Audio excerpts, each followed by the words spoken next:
RSSന്റെ ഒരു പബ്ലിക് ഫംഗ്ഷനിൽ കേരളത്തിലെ VC-മാർ പങ്കെടുക്കുന്നതിൽ എന്തെങ്കിലും ഒരു കുഴപ്പമുണ്ടോ? പ്രത്യേകിച്ചും RSS എന്ന് പറഞ്ഞൊരു സംഘടന ഒരു രാഷ്ട്രീയ സംഘടനയല്ല, മതസംഘടനയുമല്ല. പിന്നെ എന്താണ് സാർ പ്രശ്നം? നമുക്ക് ആ പ്രശ്നത്തിലൂടെ പിന്നെ വരാം. ഓക്കെ. ഇത് തുടങ്ങുന്നത് RSSന്റെ 100-ാം വാർഷികം പ്രമാണിച്ച് അതിൻ്റെ പൂജനീയ സംഘചാലകർ ഇന്ത്യയിലുടനീളം ഒരു ലെക്ചർ സീരീസ് കൊടുക്കും. ഡൽഹിയിലാണ് ആദ്യം നടന്നത്. ഡൽഹിയിൽ 3 ദിവസമായിരുന്നു. ആ 3 ദിവസത്തിൽ foreign diplomats, high ranking officials, businessman, academicians, എല്ലാ ജീവിതത്തിൻ്റെ എല്ലാ തുറയിലുമുള്ള ആൾക്കാർ പങ്കെടുത്ത് വലിയ ഡിസ്കഷനും ഒക്കെ നടന്നൊരു ഫംഗ്ഷനായിരുന്നു. പിന്നെ നാഷണൽ ടി വിയിൽ നാഷണൽ ചാനൽ ഇതിലൊക്കെ പ്രസ്സിലൊക്കെ ഭയങ്കരമായിട്ട് കവറേജ് കിട്ടിയൊരു സംഭവമായിരുന്നു. അപ്പോൾ അതിൻ്റെ ഭാഗമായിട്ടാണ് കാൽക്കട്ടയിൽ നടന്നു, ബാംഗ്ലൂർ നടന്നു. അപ്പോൾ അതിൻ്റെ ഭാഗത്ത് പലയിടത്തും ഈ ലെക്ചർ സീരീസ് പിന്നെ നടത്തുന്നത്.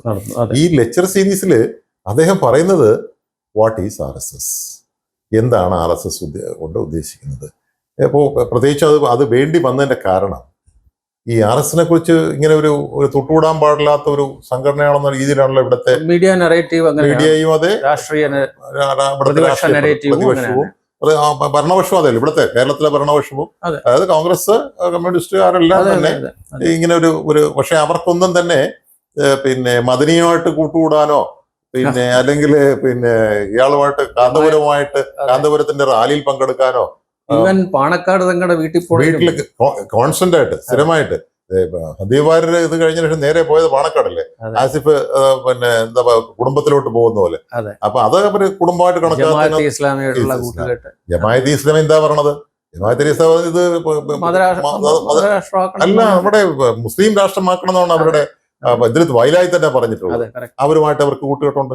അപ്പൊ അതൊക്കെയാണ് അപ്പൊ ആ സാഹചര്യത്തില് ഇത് എന്താണ് നമ്മൾ സംഘം ചെയ്യുന്നത്, സംഘം ഉദ്ദേശിക്കുന്നത് എന്താണ്, സംഘം ചെയ്യുന്നതാണ്. ഇവിടെ ഇപ്പോൾ ഇവരുണ്ടാക്കിയിരിക്കുന്ന കൺഫ്യൂഷൻ ഒന്നും എക്സ്പ്ലെയിൻ ചെയ്യുക, മാറ്റിയെടുക്കുക എന്നുള്ളത് അത് ആൾക്കാർ തീരുമാനിക്കേണ്ട കാര്യമാണ്. ഇത് എന്താണെന്നുള്ളത് പബ്ലിക്കിനോട് എക്സ്പ്ലെയിൻ ചെയ്യുക എന്നുള്ളതാണ് ഇതുകൊണ്ട് ഉദ്ദേശിക്കുന്നത്. അത് അദ്ദേഹത്തിന്റെ അന്നത്തെ ആ ഫംഗ്ഷൻ വളരെ എഫക്റ്റീവ് ആയിരുന്നു. അവർ വന്നതെല്ലാം ഭയങ്കര ഹോൾ വാസ് ഫുള്ളായിരുന്നു.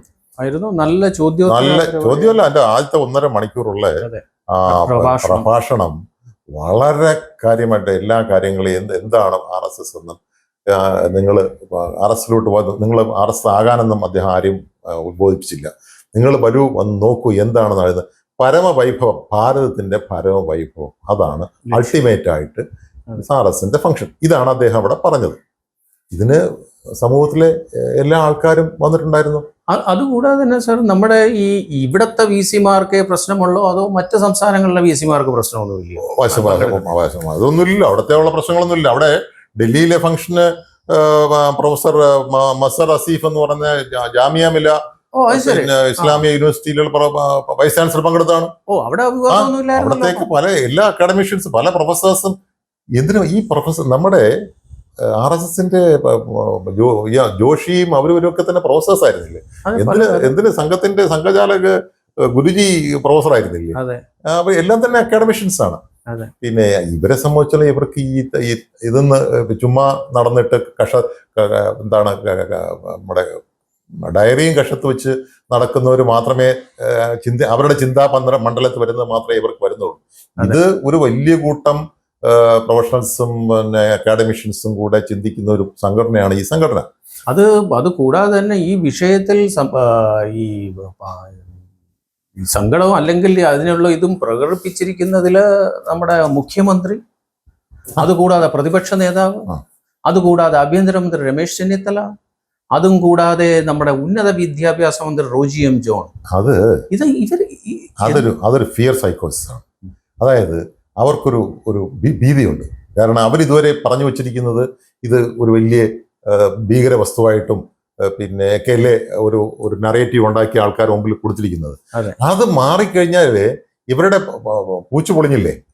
ഇവര് പറഞ്ഞത് ശരിയല്ല എന്ന് കണ്ടെങ്കിൽ ആൾക്കാർ ഇതിനകത്തോട്ട് വരികയും ചെയ്തു കഴിഞ്ഞാൽ ഇവരുടെ ഉപജീവനം ഇല്ലാതാവും.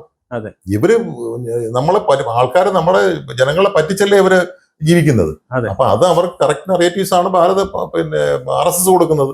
RSSന്റെ ഐഡിയോളജിയിലോട്ട് അട്രാക്ട് ചെയ്ത് ആൾക്കാരത് ഇതുവരെ മനസ്സിലായിട്ടുണ്ടായിരുന്നില്ല. അത് മനസ്സിലാക്കി കഴിഞ്ഞാൽ ഇവരുടെ കച്ചവടം നടക്കില്ല. അതിൽ നിന്നുണ്ടായ കാര്യമാണ് ഇവരുടെയൊക്കെ. അതൊക്കെ സ്വാഭാവികമാണ്. പക്ഷെ ഇവരുടെ ലോജിക് അനുസരിച്ചെന്ന് പറഞ്ഞു കഴിഞ്ഞാല് കേരളത്തിലെ ഒരു വൈസ് ചാൻസലർമാരും പാണക്കാടേക്ക് പോകാൻ പാടില്ല, വത്തിക്കാനിൽ പോപ്പിനെ കാണാൻ പാടില്ല എന്നൊക്കെ വേണ്ടല്ലേ നമ്മൾ അതിനെ കാണേണ്ടിയിരിക്കുന്നത്. അതെ അതെ, അത് പോട്ടെ, അവരുടെ അതൊരു രാഷ്ട്രീയം എന്നാ എനിക്ക് മനസ്സിലാകുന്നത്. അതെ, ഒരു അനാവശ്യമായ ഒരു വിവാദം ഉണ്ടാക്കുക എന്നുള്ളത് തന്നെയാണ്. ഇനിയിപ്പോ നമുക്ക് ഇതിലോട്ട് വരാം. ഇത് എന്താണ് ഇതിന്റെ ലീഗൽ പ്രൊവിഷൻ? അതെ, അതായത് നമ്മുടെ സെൻട്രൽ ഗവൺമെന്റ് 2024 എനിക്ക് വന്നത് പിന്നെ ജൂലൈ 24 തൊട്ട് ഒരു സർക്കുലർ ഉണ്ടായിരുന്നു. സെൻട്രൽ ഗവൺമെന്റ് എംപ്ലോയീസിന് RSSൽ അംഗമാകാം, പക്ഷേ നിഷ്പക്ഷത പാലിക്കണം എന്നൊക്കെ പറയുന്നുണ്ട്. സ്വയം സേവകരാകാം.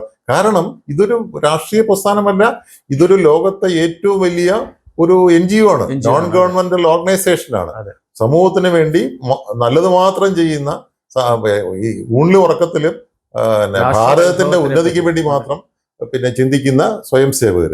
വ്യക്തി നിർമ്മാണത്തിൽ കൂടെ നമ്മളെ കുടുംബം നല്ല കുടുംബങ്ങൾ ഉണ്ടാക്കുക, അതിൽ കൂടെ നല്ല സമൂഹം ഉണ്ടാക്കുക, അതിൽ കൂടെ നമ്മൾ നല്ല ഒരു രാഷ്ട്രം പടുത്തുകൊടുക്കുക. അതാണ് അവരുടെ രാഷ്ട്രത്തിന്റെ പരമവൈഭവം.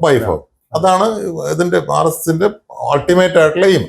അപ്പൊ അത് അല്ല ഇവർക്ക് വേണ്ടത്. ഇവിടെ ക്യാവസ് ഉണ്ടാകണം, ഇവിടെ കോക്രോച്ച് വരണം, പിന്നെ പാറ്റ എവിടെ ഇരിക്കുന്നത്? പാറ്റ ടോയ്ലറ്റിലേ ഇരിക്കുന്നത്. സാധാരണ പാറ്റയെ നമ്മൾ കണ്ടു കഴിഞ്ഞാൽ അറപ്പോട് കൂടിയാണ് പിന്നെ തല്ലിച്ചതിക്കുക. കാരണം അത് ഇരുന്ന സ്ഥലത്ത് നിന്ന് ഇവിടെ വന്നു കഴിഞ്ഞാൽ ഇവിടെ പൊളിവിട്ടിട്ടാവും. മനസ്സിലായി? അതൊക്കെയാണ് ഇവർക്ക് ആവശ്യം. അത് മാത്രമല്ല സാർ, ഇവരിത് പറഞ്ഞ ജൂൺ മാസമായത് വളരെ നന്നായി. അത് പ്രത്യേകിച്ച് നമ്മുടെ രമേശ് ചെന്നിത്തലയും നമ്മുടെ VD സതീശനും റോജി M. ജോൺ ആയാലും ഇവർ മൂന്നുപേരും കോൺഗ്രസ്സുകാരാണല്ലോ. അതായത് ജൂൺ 26 അടിയന്തരാവസ്ഥയുടെ 50ാം വർഷം. ഒരു മര്യാദ ഇല്ലാതെ എന്തെല്ലാം കുഴപ്പങ്ങൾ ചെയ്ത ആളുകളാണ് ഇവർ. അന്ന് ശരിക്കും പറഞ്ഞാൽ അതിനെതിരായിട്ട് സമരം ചെയ്യുകയും ധർണ നടത്തുകയും അടികൊള്ളുകയും ചെയ്ത RSSകാരാണ്. ഈ പറഞ്ഞ പിണറായിയെ രക്ഷിക്കാൻ RSSകാരെ വേണ്ടി വന്നു. അതെല്ലാം അവര് പറഞ്ഞു പോകും. മനസ്സിലായില്ലേ? രാജൻ സംഭവമൊക്കെ ഇവര് മറന്നുപോയി. കോളേജിൽ പക്ഷെ ഇപ്പൊ അവര് പറഞ്ഞത് കേട്ട് കഴിഞ്ഞാൽ പിന്നെ ഒരു ബുക്കിനെയും പൊക്കി പിടിച്ചോണ്ട് കോൺസ്റ്റിറ്റ്യൂഷൻ ആണെന്ന് വന്നിട്ട് അത് വെറും അകത്ത് പൊള്ളയായിട്ടുള്ള ബുക്കാ. അപ്പൊ അതും പിടിച്ചുകൊണ്ട് ഇങ്ങനെ നടക്കുന്നത്. അപ്പൊ എവിടെ പോയിരുന്നു അന്ന് ഈ കോൺസ്റ്റിറ്റ്യൂഷൻ? അതെ, ഇവരുടെ ഈ പരിപാടി ഇന്ന് സത്യം പറയുന്നത് ജൂൺ 15 ഈ വീഡിയോ റെക്കോർഡ് ചെയ്യുന്ന ദിവസം എന്ന് പറഞ്ഞാൽ ജൂൺ 15 ഇന്നാണ് നമ്മുടെ മഹാകവി ഉള്ളൂരിന്റെ ഓർമ്മ ദിനം. അതുകൂടാതെ നമ്മുടെ KSRTCയുടെ ഈ എന്തോ സൗജന്യ യാത്ര.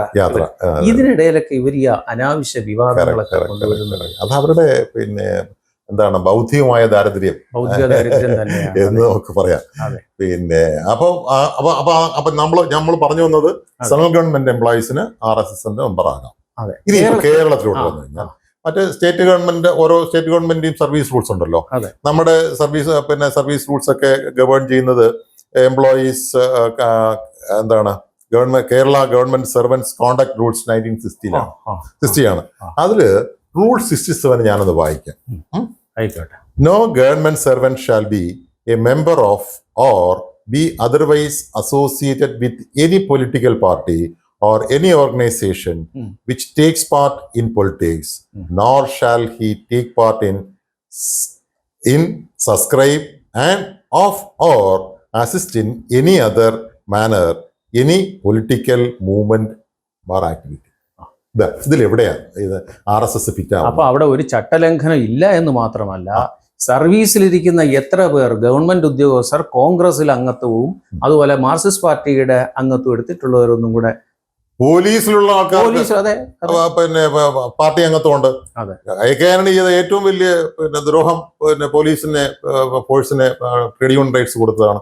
അദ്ദേഹം വേറെ ഒരുപാട് കാര്യങ്ങൾ ദൂഷ്യങ്ങൾ ചെയ്തിട്ടുണ്ട്. അതിൽ ഒന്ന് ഇതാണെന്നുള്ളതേ ഉള്ളൂ. അപ്പോ അങ്ങനെ ഈ പറഞ്ഞ കാര്യങ്ങളിലൊന്നും പിന്നെ ചട്ടലംഘനം ഇല്ല.